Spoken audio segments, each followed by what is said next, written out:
Oh my God. Hello? Hello? Okay. Oh, Jay, okay. This is. Oh, can you hear me? Yes, okay. Okay. I forgot we did the mic check. I was like, where's that sound? Oh. A little echoey. Yeah, it is, but hopefully. Oh, okay. I feel like I'm listening to here. Could you try again, Jay? Also, Hi, how are you? That's better. Okay, I'll be back in 2 minutes. Oh, yeah, I Just can you, try to Diane, Diane's using that? Is Yes, that- Diane has. Yeah. in Jackson Queens. All right, 1, 2, 3, A, B, C, D, E, F, G, H, I, J, K, L, M, N, O, P, Q. This is the book talk. No, I'm just kidding.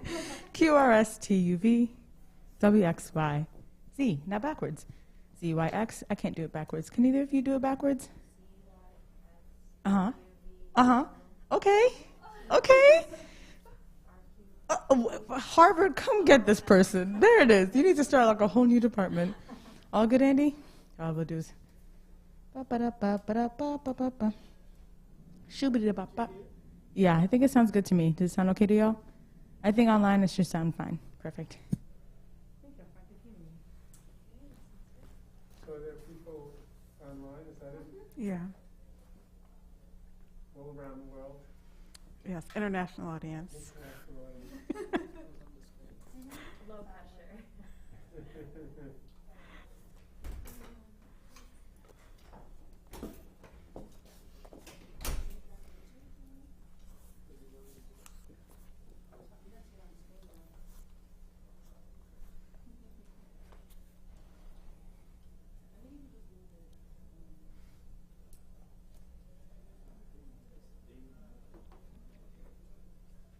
Did you work before you came here, or did you come here from home?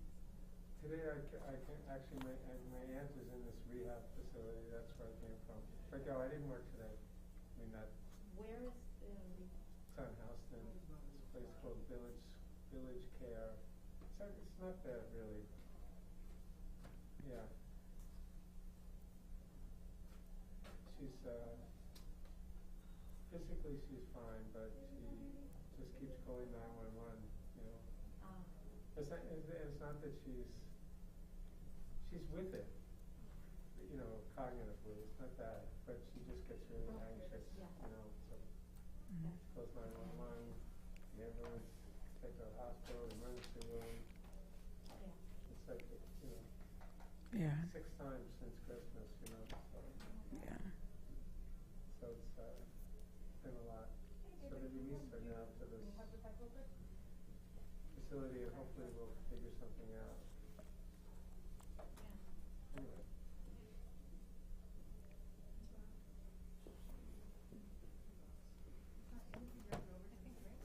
But that wasn't broadcast internationally, right? No, I hope not. No, I don't think so. No mics on, nothing. No mics are on. Yeah.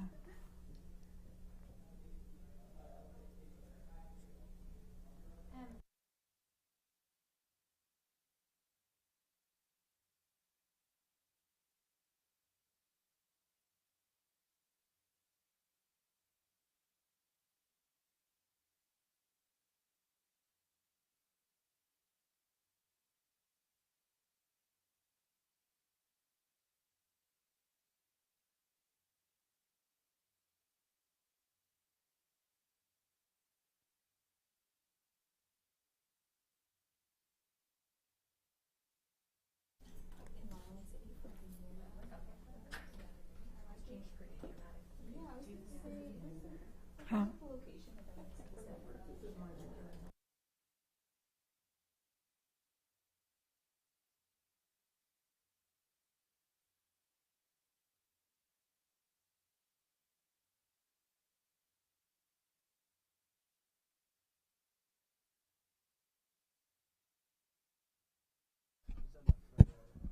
A, B, C. Nice. All right, thank you. All right, ready to go? I'm gonna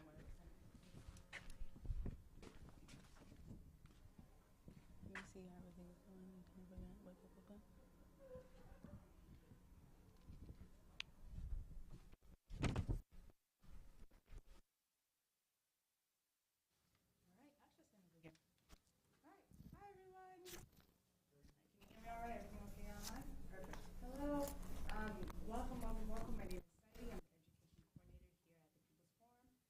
first time, People Forum is a really cool space for political education and cultural work here in New York City. A lot of our programming access both CPF and physical building, as well as online.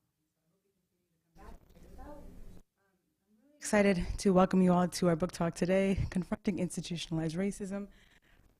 Confronting Institutionalized Racism in Higher Education. This is a really unique talk. I think a lot of us, or many of us, have experienced some form of institutionalized racism, whether that be through one-on-one encounters with folks or just, the systems that you go through in the world. So it's really exciting to have that space to sit down. So I'm really excited to introduce our authors for today. First, we have Diane Randall, who is a professor of adult education at SUNY Empire State College in the School for Graduate Studies. Before joining SUNY, she was a grassroots adult literacy practitioner for over 20 years, working with community-based organizations committed to adult education for democratic social change and justice-centered practice and research. Diane's work has been grounded in developing educational projects with marginalized populations. She's the author of Adult Literacy in New Era, Reflections from the Open Book, which is an oral history study of Prairie-inspired adult literacy program in Brooklyn. Jay Jones is a social worker and former adult education program director who currently works as a student affairs administrator at CUNY and teaches at Lehman College's adult degree program.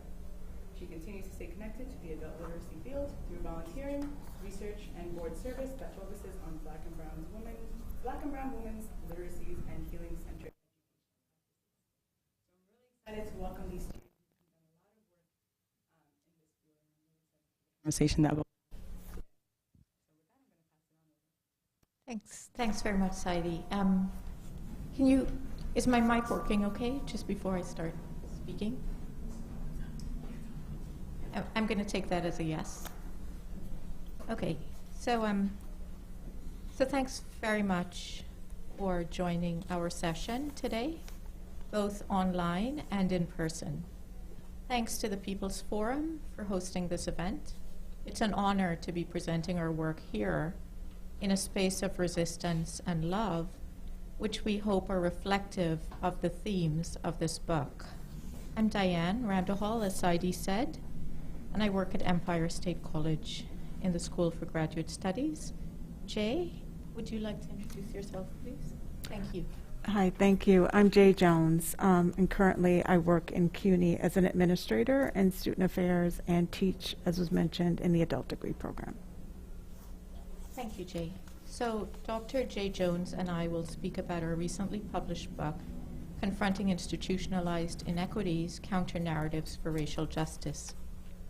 This research documented experiences of racialized faculty at predominantly white institutions across North America. Despite claims by university administrations about commitments to diversity, this research demonstrates otherwise, offering counter-narratives from racialized scholars that also provide concrete strategies for addressing white supremacy embedded in higher ed. The starting point of this project is my lived experiences as a racialized woman from Guyana who successfully navigated the tenure process after being denied a tenure recommendation by my then dean. More importantly, this book emerges out of collective experiences, thought, and struggles of many racialized faculty with whom I've been engaged in anti-racist education and organizing in academia.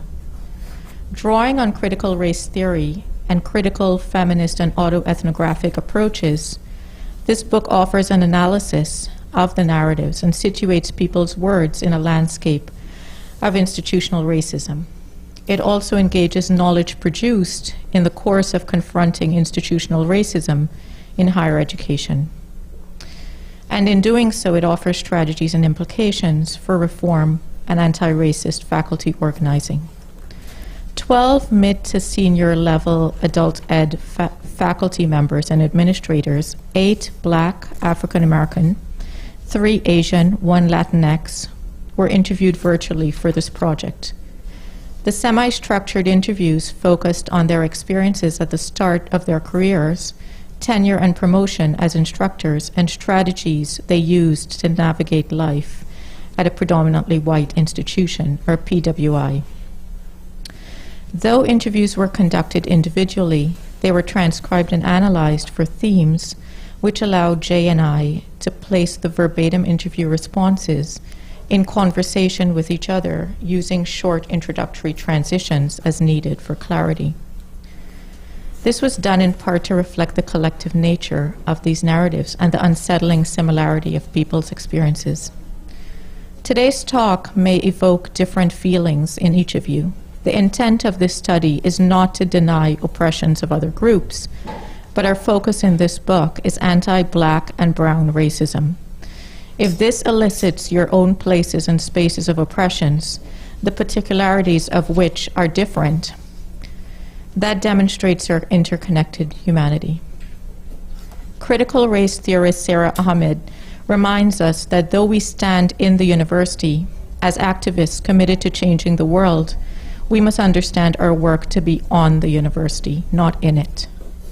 In chronicling these narratives, we weren't responding to a particular set of moments like George Floyd and all who came before and since, but we were speaking to years of invisibility and hostility in the university. This book emerged out of a need to engage the foundational reality of anti-Blackness and brownness under which universities operate, where we're seen as a problem. So drawing on CRT, this text centers the voices of racialized scholars, interrogating their everyday lived experiences and struggles within academia. The counter-narratives became the basis of the text. Richard Delgado highlights 5 tenets comprising CRT, which are of particular relevance to systemic inequities in higher ed.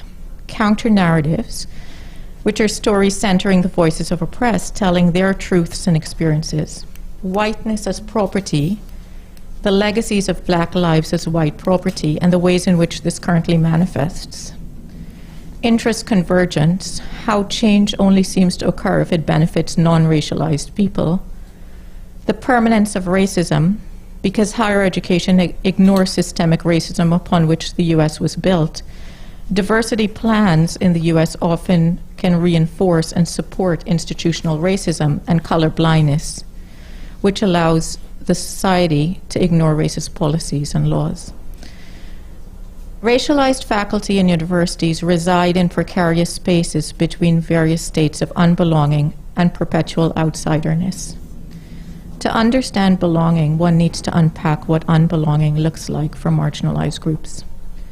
What does it feel like and look like for marginalized faculty to navigate psychologically hostile spaces in academia that overtly exclude them, choose not to see them, choose not to listen to them, or choose not to honor them? And in such a landscape, how does one locate and sustain hope? The kind of hope that Maxine Greene talks about when she says, we can learn to labor in the midst of spaces and nurture alternative magical visions, possibilities between freedom and imagination, the ability to make present what is absent, to summon up a condition that's not here yet. Jay will now provide an overview of each chapter. Thanks, Jay. Sure. I'm having a little trouble moving this. I just want you to know. Let us know, just say next slide. Okay. Yeah, the next slide. This is just a little bit about the book, and then also the people that we interviewed. Thank you. So thanks, Diane, and I'm honored as well to speak here to you about this book. The book is organized as 8 chapters, focusing on the following issues impacting racialized faculty and PWIs. Institutional racism, which addresses the systemic and long-standing nature of racism in the academy, which often prides itself on being socially just and aware, especially post-2020. Racism in teaching, in particular, student teaching evaluations and the professional price faculty of color who teach about race or social justice pay when they challenge non-racialized students to explore these issues in the classroom. how poorly designed DEI initiatives with limited institutional support can contribute to systemic oppression in the academy and lead to a sense of disillusionment among racialized faculty, the traumatizing aspects of tenure and promotion, and the inconsistent nature of standards when it comes to the work of faculty of color, forming a racialized faculty caucus at Empire State College, and the issues that it has been able to highlight at the institution, the affirming sociopolitical and collective aspects of self-care for racialized women faculty, organizing as progressive faculty of color, and the professional risk it can entail, and finally, what the university of the future should look like, considering our current struggles and realities.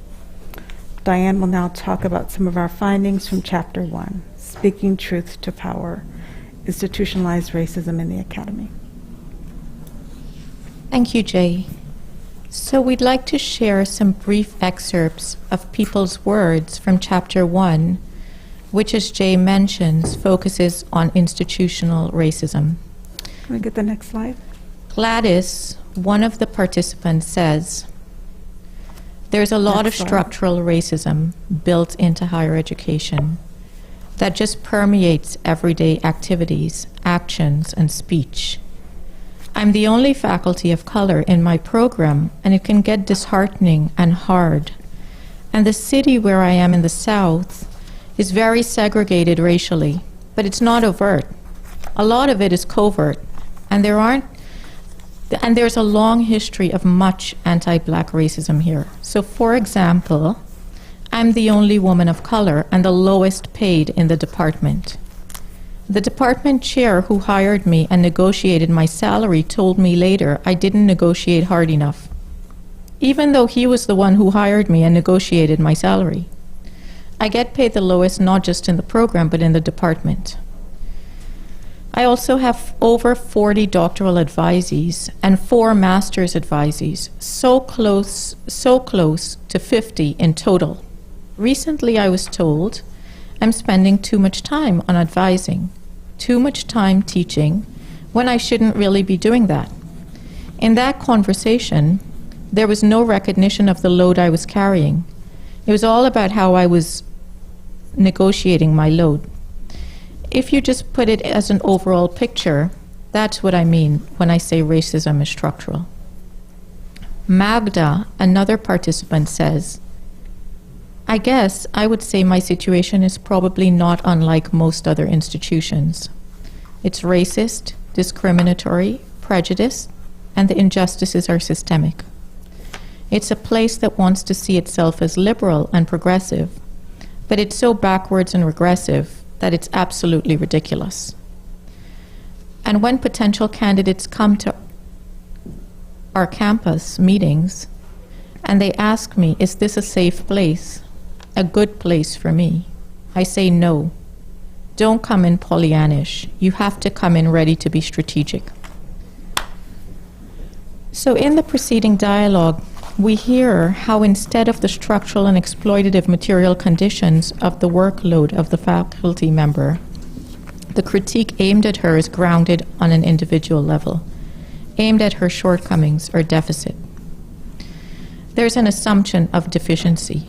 The fact that her workload is not sustainable in terms of maintaining any degree of quality or deep engagement with students isn't raised in the discussion with her supervisor. Because in a neoliberal landscape dictated by market values, profits prevail. So one's success as a faculty member isn't based on the depth and breadth of student learning or her own scholarship or deep engagement with students, but the quantity of students she teaches. This is a structural issue. What's absent from discussions regarding faculty workload is that one faculty member is now required to take on the workload of 2, if not 3 people. Critiques occur at individual levels and focus on finding individual faculty deficient instead of creating structures that are tenable for faculty success. Sarah Ahmed interrogates this further, pointing out that once the institutional structures have been stabilized, they become less explicit. Any critique leveled at the institution instead becomes about individual fit, instead of how institutional structures have been built and upheld. One's fit begins to be questioned. If one is the wrong fit, shape, size, or color, one must, after all, make more of an effort to fit. It's an uneasy fit. If one cannot fit, they are labeled unfit or misfit. They are seen as damaged and deficient by the institution. Post-2020, we've witnessed the performative nature of anti-racist initiatives in and out of universities. Although even though that has mostly faded to a return to business as usual, with even backlash, where, as Sarah Ahmed says, mentioning the word race once is once too much. Though superficial recognition of difference is celebrated like holidays, we see the underlying structures that produced and reproduced unequal distributions of power, resources, and opportunities in relation to marginalized groups remain intact. Ahmed says that though the word diversity is used more, it means less.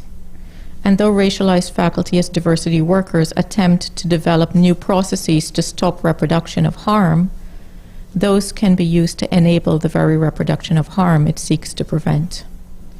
The significant labor of attempting to create actual shifts often fall on the shoulders of racialized faculty and staff. At universities, we excel at writing lengthy diversity statements documenting institutional inequity. But documenting the inequity doesn't erase it or even change it. In many ways, it protects it, allows it to continue by checking the box. The documentation, not the injustice, becomes the work. Ahmed rightly says, equity is not a credential. Equity is a task. It is what we have to do because we are not there yet. In plantation politics, Squire, Williams, and Truitt document similarities between plantations and universities. Using the plantation as an intellectual lens to frame ways plantation ideologies and strategies are used in the present day to control, repress, and surveil Black people and their resistance, they outline resounding similarities in the ways both plantations and higher education operate. In such a climate, universities are able to count Black bodies as present without making any of the necessary changes to ensure Black and brown people are safe and treated equitably. In this landscape where DEI initiatives are designed to control and contain, the Chief Diversity Officer is tasked with putting out institutional fires caused by structural inequity. The CDO is forced to be in the unenviable position of managing instead of true transformation. Jay will now speak about Chapter 6. Thank you. Thank you. Next slide. So Chapter 6 is entitled Self-Care as Political Warfare, Racialized Women's Survival in the Academy. Despite the persistence of the movement to diminish the rights of the most vulnerable and marginalized, the ongoing devastation of COVID and the social inequality and social isolation is highlighted, the fiscal and personal losses that have left many reeling emotionally, and the resistance to understanding how racism, oppression, and colonization continue to impact the life chances of the global majority. Racialized faculty find a way to rise through acts of self-care. They believe that tending to the wellness of their minds, bodies, and souls to survive physical and psychic assaults is an act of resistance, a reclaiming of agency toward survival. In self-care, there is also the capacity to rediscover and reclaim their joy and humanity, to appreciate and savor the love they have known and still have, and to appreciate their sense of connectedness with others. Self-care also means treating themselves and their beloved communities with compassion and gentleness, and understanding they are all unfinished as human beings. all in the process of becoming their future selves. Radical self-care is a form of constructive disengagement that acknowledges the emotional, psychological, and spiritual dimensions of our work. Looking beyond social practices like spa days, scholars like Nickel and Yee talk of self-care's revolutionary connections, which includes undoing oppressive systems because, quote, radical self-care fundamentally alters how we make choices about allocating time, money, and energy for ourselves, personally, at home, and at work, and seeks to revolutionize our workplace practices. Practice faithfully, radical self-care involves owning and directing our lives, and choosing with whom, how, and how often we engage in our nested, interconnected worlds, so that we can be unapologetically ourselves in the face of unrelenting pressure and expectations to be otherwise. Unquote. Next slide. So this conversation excerpt illustrates some of these ideas. Fiona says, I do see self-care as political and necessary. I think of that Audre Lorde quote about political warfare. Caring for myself is not self-indulgence, it is self-preservation, and that is an act of political warfare. Being connected to self-preservation rings true. And how have I tried to listen to that?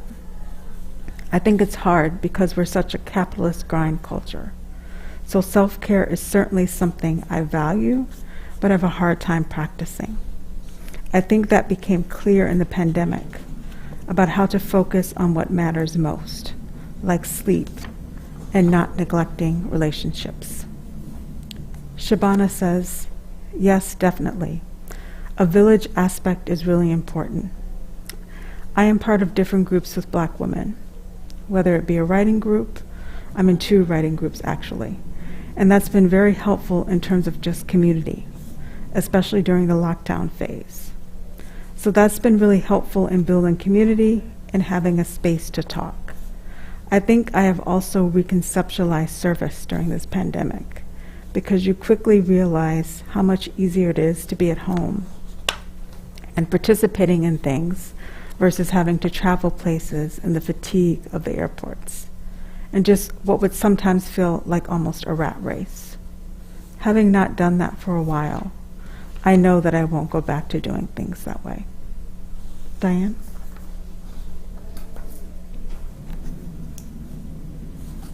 Thank you, Jay. For racialized faculty, universities exist as spaces of structural violence.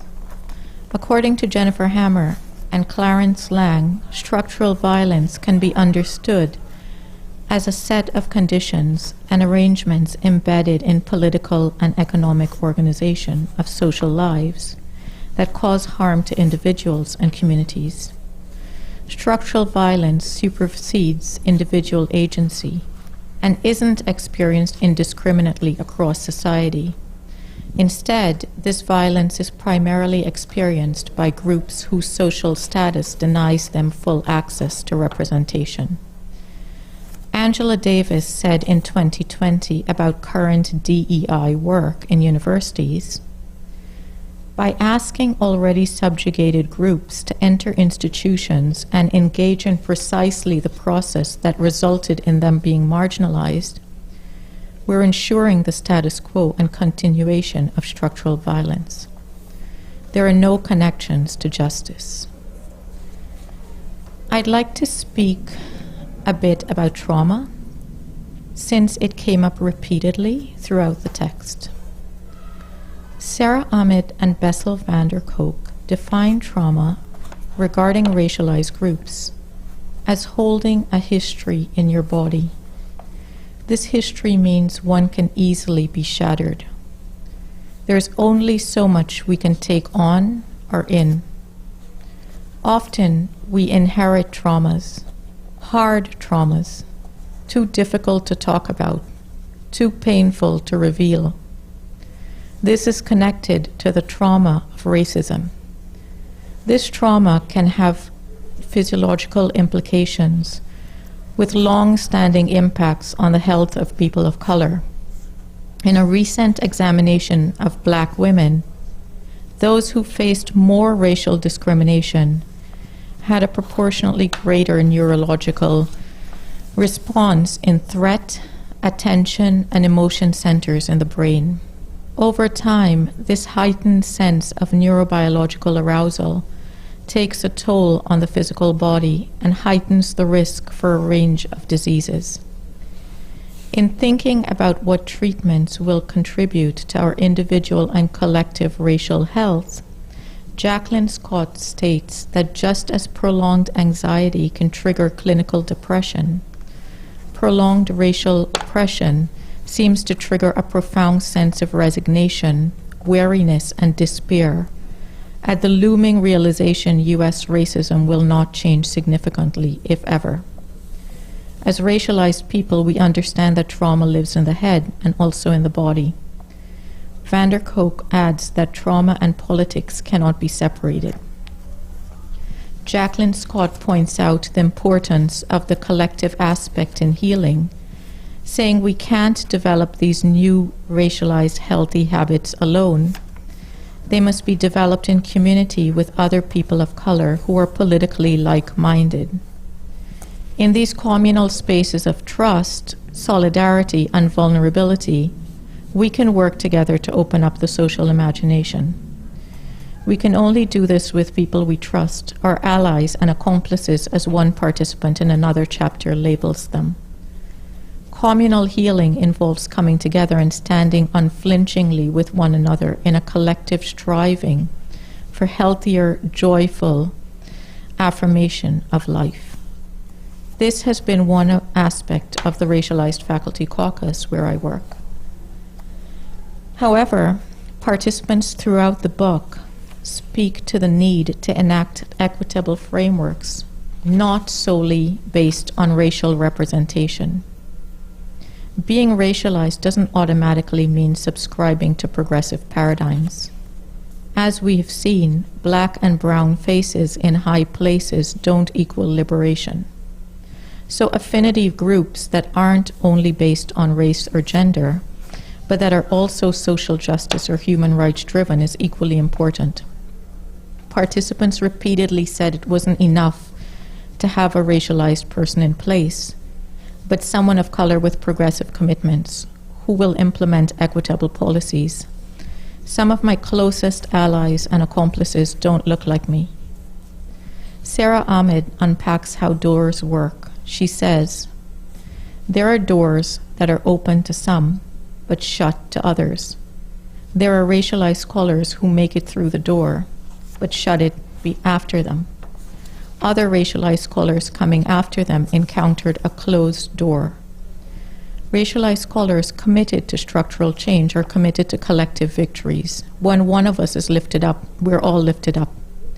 We are committed to village victories, where those of us who have made it through the door are committed to keeping it open so others can follow. I end with asking, why should anyone care about racial justice in higher education? One aspect of that is the same reason we should care about racial justice outside of higher education. Racism and white supremacy have dehumanized everyone. We're all less human as a result. Complicity engenders moral responsibility to act. Non-racialized people have collectively benefited from the systems in this country to which racialized people have not had access. A different, better future has to first be envisioned. In transforming the world, we're also transforming ourselves. And it is our belief that truth-telling projects such as this can and should transport us to another space and place, and ultimately enable us to imagine a more equitable, hopeful world for everyone. Counter-narratives can guide and inform us in imagining and then collectively manifesting a future we can struggle towards. Thank you. Thanks, Diane. One more slide. Thank you. Appreciate it. Next slide. Again. We'd like to end with some recommendations that emerge from these conversations, some Diane has already started talking about, and then open it up for discussion. The ideas proposed are also deeply impacted by current trends in higher education at both PWIs and more diverse institutions that have centered DEI issues in ways that can both promote equity and undermine it.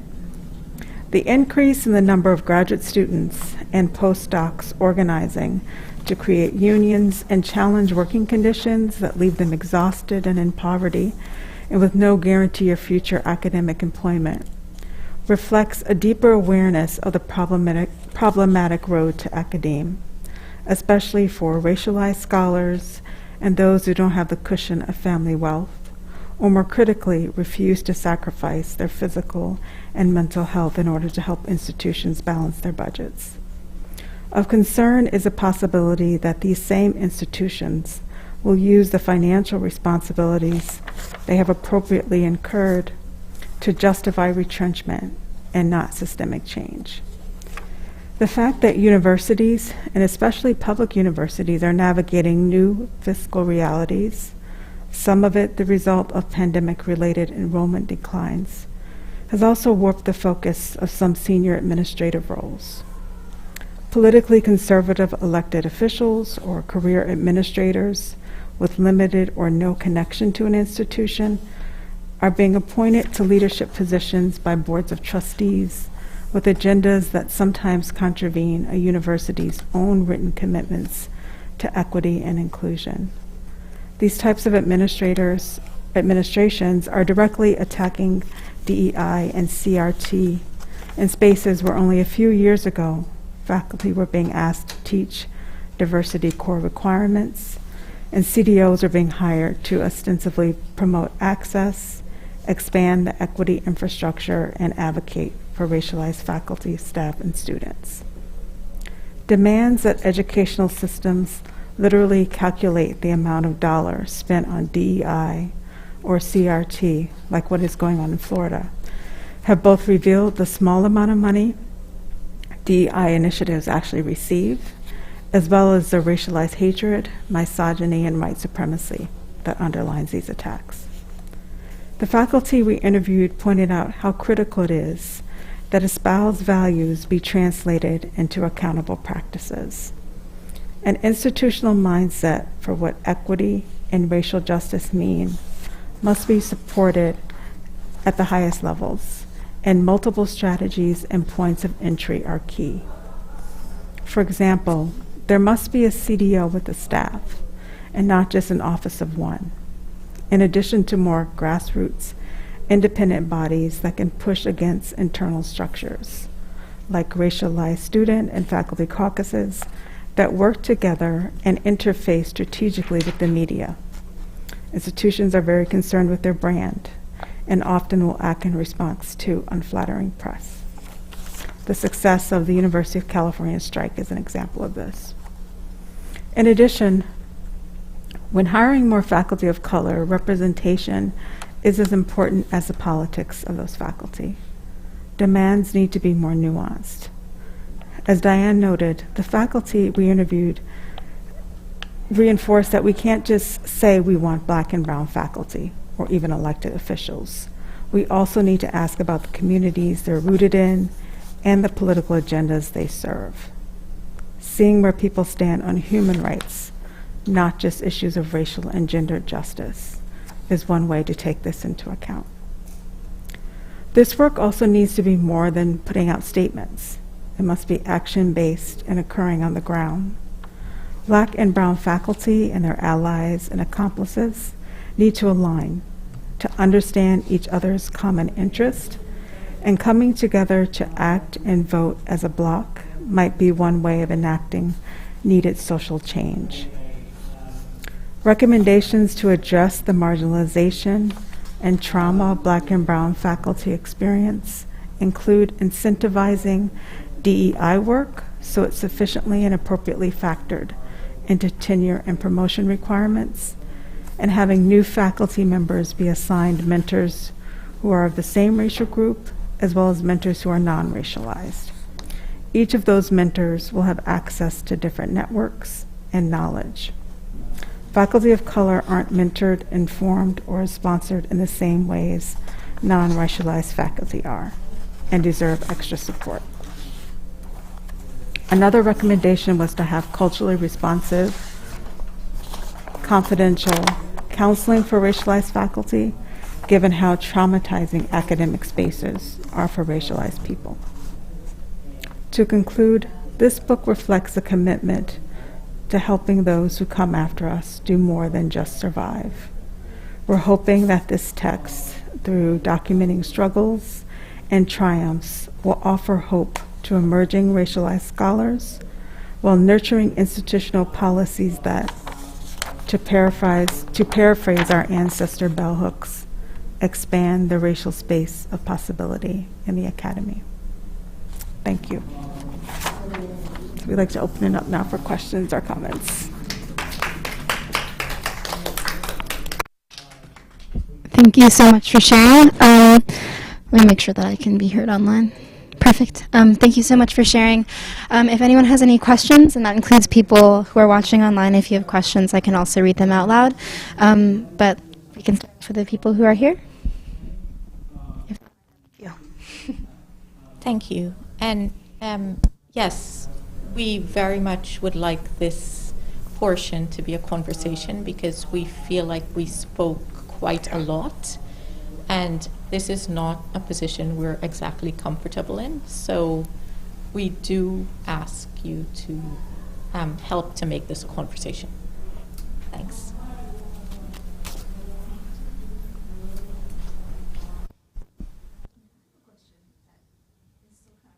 So apologies. It's not.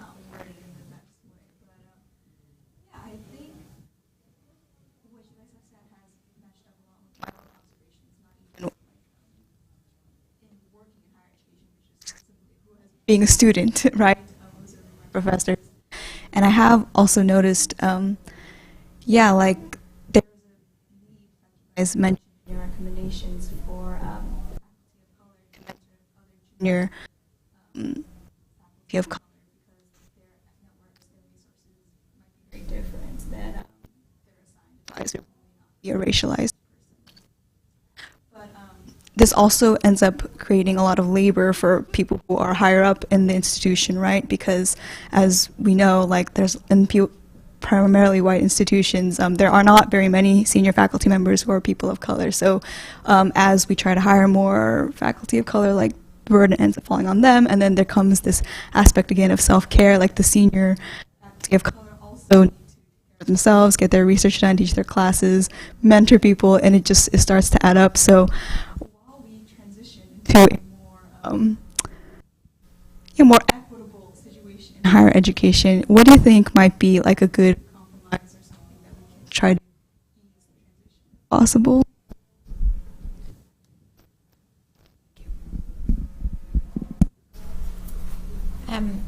Thank you for your question. I just wanted to acknowledge that the situation for, as horrific as it is for racialized faculty, I would say it's 20,000 times more horrific for racialized students who are stuck in a hierarchical relationship with their faculty, right? So,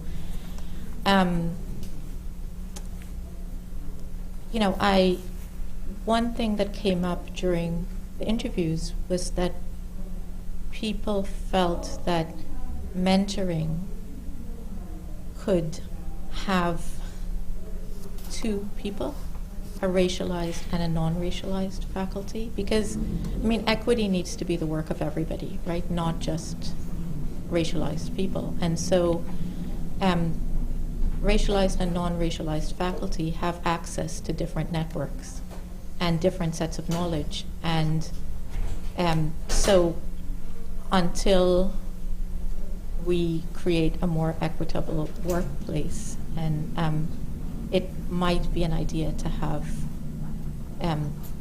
each student be mentored by, for faculty to share the mentoring, I should point out that where I work, there are non-racialized faculty who have taken this on, like really. I mean, one of them is sitting in the audience. You may not be able to see her, but and who have taken this on, like really in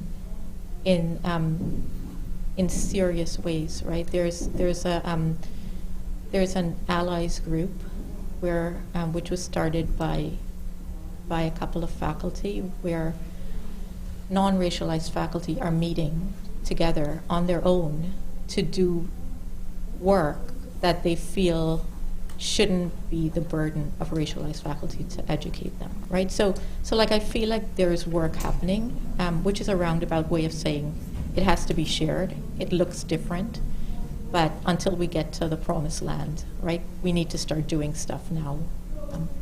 I hope that was helpful in some way. Yeah, no, that's totally is. Thank you. Thanks. Jay, I don't know if you wanted to add to that.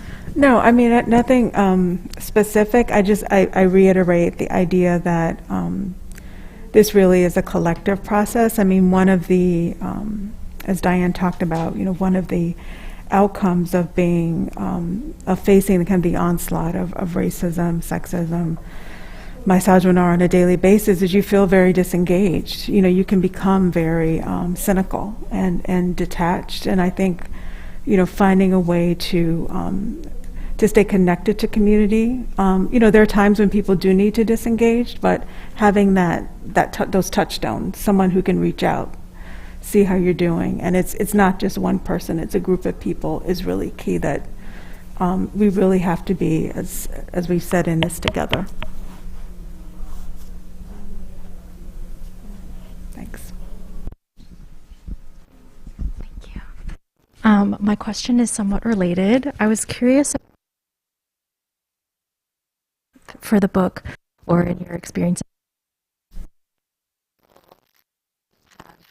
administrative responsibilities and faculty ones, if there are any promising patterns of administrator accomplishment that you heard about, maybe even particularly with folks who assume these sort of CDO, Chief Diversity Officer roles.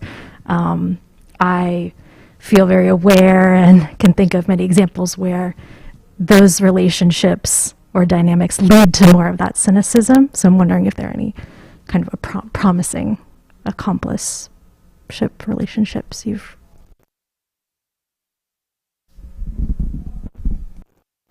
I mean, I know, Diane, you have at the CDO at SUNY. I mean, Elliot, would you say, or? So our first CDO, which I think it was Elliot Dawes, and he's now at CUNY, but he, a lot of the racial justice work, I would say, started under him. Wouldn't you agree? Yeah. So one of the SUNY has a racial justice initiative called Prodigy, which is about recruitment and retention of underrepresented faculty. And Elliot was the one who applied for that initiative in our institution. And so the Racialized Faculty Caucus, which is what it sounds like, right? Started under Prodigy at my institution, and so,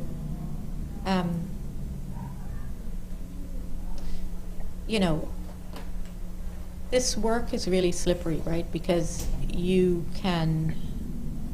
it's easy to have tentative progress erased or the work be eroded, right? So,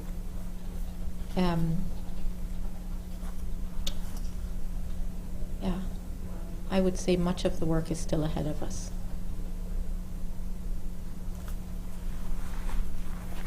Yeah, I mean, more recently, there's been a lot in the news about the CDOs are actually speaking out about their struggles, how they've been, with all of the other political things happening around DEI and CRT, just how they've been undermined, and that this work is really, as Diane talked about, it's just performative. It's like we have a CDO, we have a chief racial justice officer, whatever they're calling it that week. But that person has no power. They have no direct connection to those who are making decisions. And so, they're pushing back. Some of them are resigning. They're saying that they're not going to be a part of this kind of farce. And so, I think we'll see. I don't know if that means that the CDO role is going to change necessarily, but I think people are pushing back.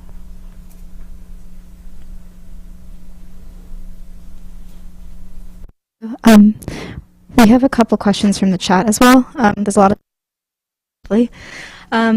I guess I'll start with one question which asks, what's the most challenging aspect of your research and what has been the most rewarding aspect? I'll start.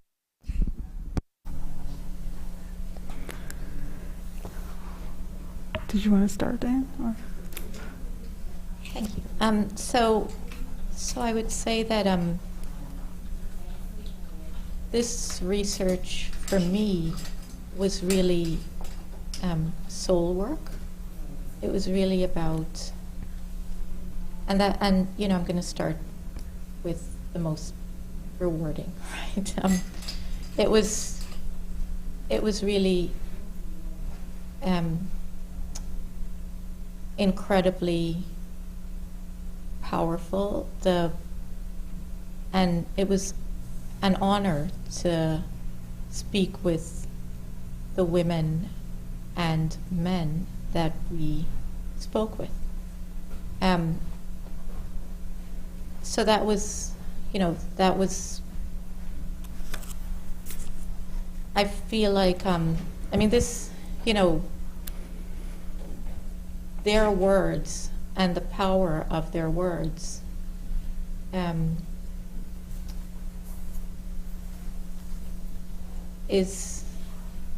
was truly incredible, right? Really. And so to be a witness to that, was amazing. One of the most challenging aspects of this is that these issues are incredibly painful, and to someone who's racialized and who's experienced this and continues to experience this,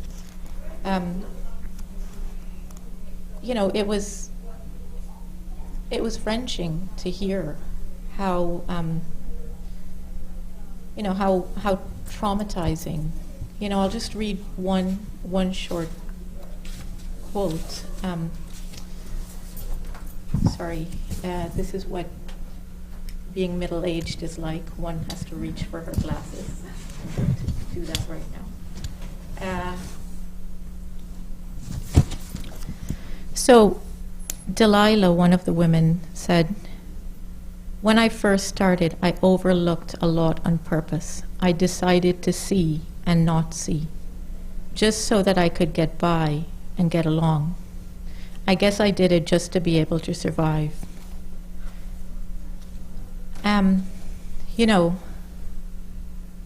So a lot of research on trauma and talks about this seeing but not seeing and averting one's gaze, because to actually acknowledge and recognize what's in front of us would destroy us. So there's a way that we look away because we can't really take on and in what's right in front of us. And, and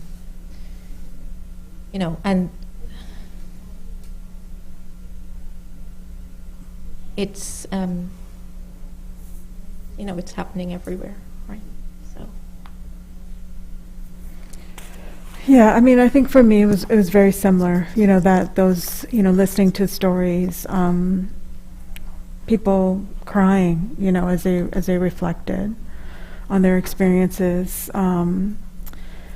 And, you know, I'm not officially like a faculty member, but I think, you know, I work in higher ed, and I think my empathy and understanding really grew as an administrator, you know, for what faculty, especially racialized women, are experiencing, and what is really needed at the level of administrators in just terms of just understanding and trying to listen to people.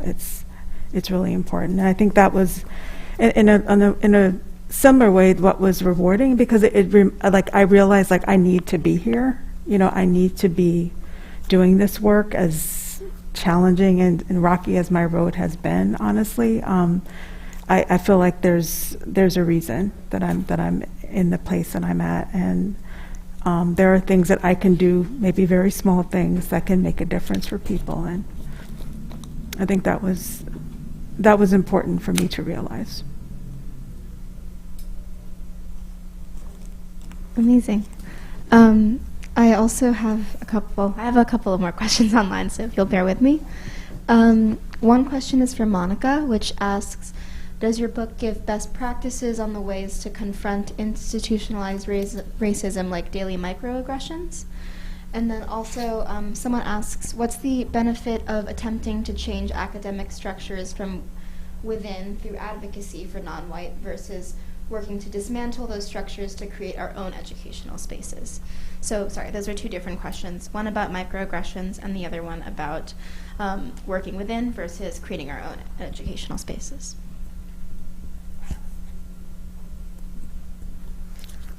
Please, Diane. So, I'm sorry, what was the first question? I think, like, best practices. Yeah. Yes. So the last chapter, chapter 8 of the text, is all about recommendations based on the interviews, and there are instructional recommendations and there are institutional recommendations. So yes, I don't know that I'd say they were best practices, because the magnitude of the issues are truly enormous, and best practices implies that there's a kind of formula, perhaps, it's been resolved and it hasn't been, right? So yes, there are recommendations, many. Too many to go over now. And the other question was about outside or inside, right? So,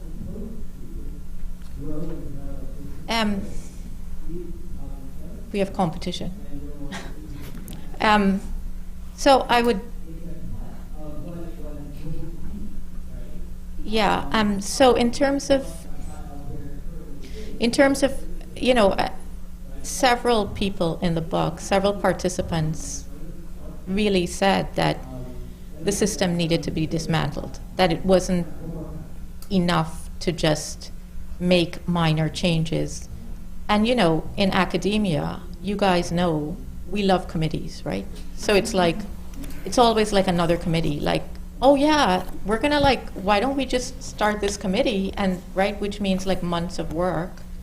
And then oftentimes it's, right, ends up with a list of recommendations.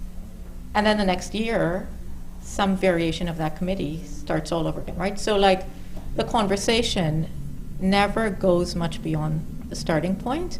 And also Sarah Ahmed points out that documenting the inequity doesn't solve it, right? In many cases, it protects it, and you know, and it checks a box and protects the institution.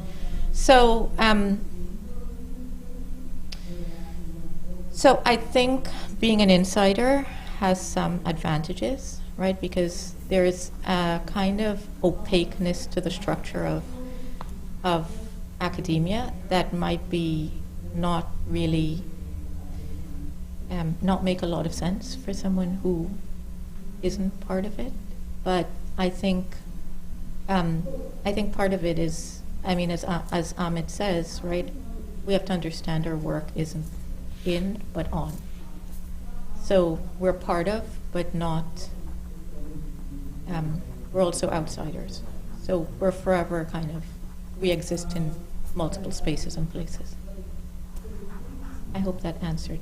Jay, did you want to?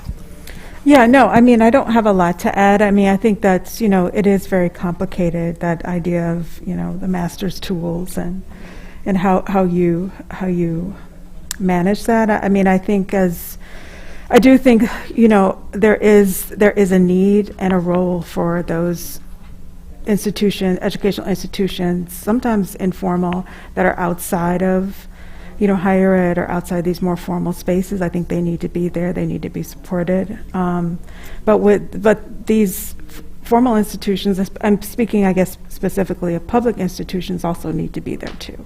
They need to be supported, and we need to fight to keep them available to the widest range of people as well. So I think it's something that you kind of always are grappling with, but the focus is always on making sure that, as Diana's talked about, that it's about equity and justice. And I think if that's your kind of North Star, you'll find yourself in the right direction. I just also wanted to add something to what you said, Jay. Sure. That I feel like higher education, universities need to work more with communities in which they exist, right? And they need to be kind of accountable to those communities. And I think there has to be more of a reciprocal relationship. And I think that,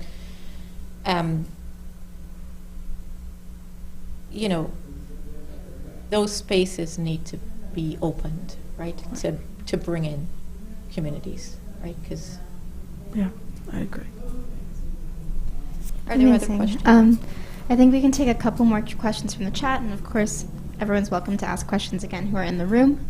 But I'll take Corey's question, which is how might we consider progress in terms of healing the trauma of education for racialized people outside of the initiatives and spaces made by the institutions? I'm sorry, is that Corey Barron?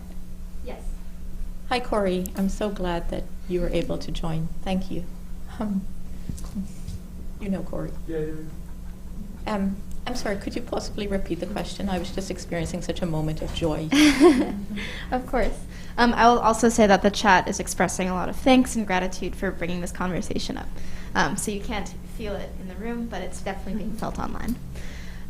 So Corey Barron says, how might we consider progress in terms of healing the trauma of education for racialized people outside of the initiatives and spaces made by these institutions? Shay, do you want to take this one? Because I feel like you're... It's complicated, like Yeah. just thinking. So, is it about, I guess, how we know that, how we help people heal, how we support healing outside of the academy, outside of universities? I think there are a lot of ways. I work in adult literacy education, or have in the past, and I think one thing that have found can be very healing is things like reading groups and discussion groups, whether it could be within institutions or outside, but it's a place where people are engaging with a text like really deeply and relating it back to their experience and thinking about how they can potentially apply the learning. And so I think those type of communal activities are ways to heal, to center people's experiences in a place that could feel safe, and to continue to interrogate like what's happening around us.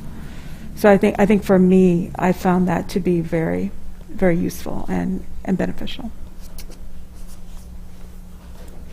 Thank you, Jay. I'll just add that I think it's really important to recognize the enormity of the trauma in which we carry, because if, I think to kind of not understand the complexity of it and the generational aspect of it and the, and the ways in which it's all around us. And we've had in such a kind of, Grace Lee Boggs says that in such a highly developed capitalist society, it's impossible that all of us haven't been incredibly dehumanized. And so we carry it, and, this work is not a quick fix, right? It's lifelong. And so I think doing it in community and doing it with people who love us and who we love, right? I feel like, and when I say love, I think we have a kind of because even love is informed by capitalism, right? And so there's an exchange aspect of this, right? Like, oftentimes we think, oh yeah, I do this for you, you do this for me, right? It's very transactional, right? And that's not the kind of love I'm talking about, right? I'm talking about love like from the depths of our soul, right? Like love, like one thing that, I'll just say that in 2021, I lost my partner. And, it was in the middle of writing this book. And we both went through enormous loss in the middle of writing this book. And, it was the voices of these people, the power of their words, the love they communicated in those conversations, their humanity, right? There's something really, I would say, beautiful and awe-inspiring about our capacity to love, and that helped me through, right, to move through this loss. And so, Corey, I know that doesn't really answer your question, but thank you. It's a really important question. Other questions, please? I was going to ask something. Yeah, please. Thank you. Yeah, I was having trouble formulating this, but I was struck by you said sort of towards the end, like, well, oh, sorry. Okay, starting over. No, I was struck at the end, Diane, when you said something along the lines of like, well, why should anybody care about the struggles of people of color in higher education, something like that, And I think, just to sort of, kind of back out a little bit, I'm interested in sort of how you think about that, like during, when I guess a lot of this work was being done during the aftermath of George Floyd, his murder and all that happened afterwards. There was as Jay sort of referenced, this rush to show by institutions and individuals how non-racist we were, or how performative, I think you used the word, and that was sort of a context that a lot of people were operating in. But I think in the last year or so, we've seen this sort of assault on of course, on critical race theory, but really on any notion of teaching the history of black people in this country at all. And I just sort of wonder, and even for that matter, like an assault on the university and the college itself. And so, like, I'm just sort of curious, like, how you're thinking about this work in sort of in this kind of context we're in. Like, I think, like, on the one hand, at that moment after George Floyd's murder, all the colleges, nonprofits are all rushing to show how non-racist they are, and then now very much on the defensive, right? And sort of backing off in a way so much of what everybody was in a rush to say 2 years ago. And I don't know, just wondering how you're thinking about these kind of internal dynamics within the institution in this moment where this assault from the right on the very notion of what the institution's about. I don't know. I'm babbling. Sorry. No. That's sort of right. I'm sort of curious how you're thinking. Go ahead. Thank you, John. So, yes, we've seen it, right? We've seen that, and and we've experienced it, are experiencing it, and I guess I'll just share like a little story, and I hope that so something so at my institution there's a racialized faculty caucus, right? And it's a group of faculty. We're grassroots. We don't we're not an arm of any, right? We just meet on our own, and it grew out of Prodigy, but we meet on our own, and we really it's a kind of loving, critical, safe, brave space, right? For those who need it, want it, find it supportive, right? So, like last week, something incredibly disheartening happened, and and one of the faculty members reached out and said, well, like, what's the point of us existing, right? If this is the kind of response, or this is this is where we are after all of this time. And I said in response, and I say this here, it's because of where we are that these spaces, that this work is ever more important. I feel like it's it's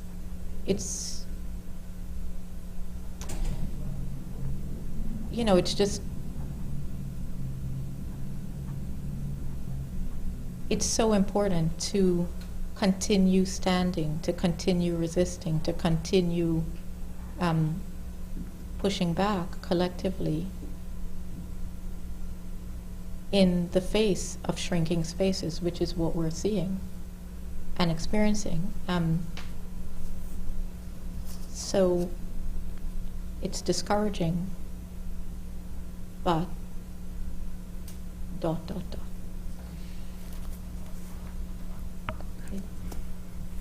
I don't have a lot to add. I totally agree with you. I think that, it's become also very, in a way, risky and dangerous, and, in a way that it really wasn't in the past.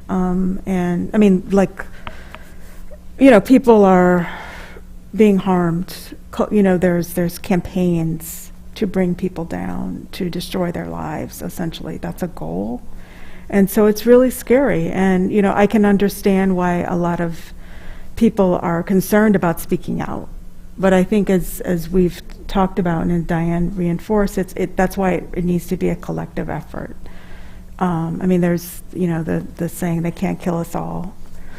But, if we're there, it's much harder when there's 100 people standing up and saying this is a problem. You're not going to do this to our colleague, someone that we care about. And so it's like feel the fear and do it anyway, in a lot of ways, because it's very scary.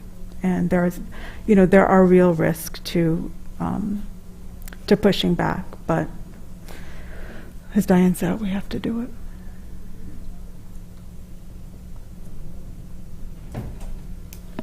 Are there other questions? Yes. Oh. I have one last question to close this off. Monica asked, how is the balance of dismantling racism and gender identity reconciled in the institution?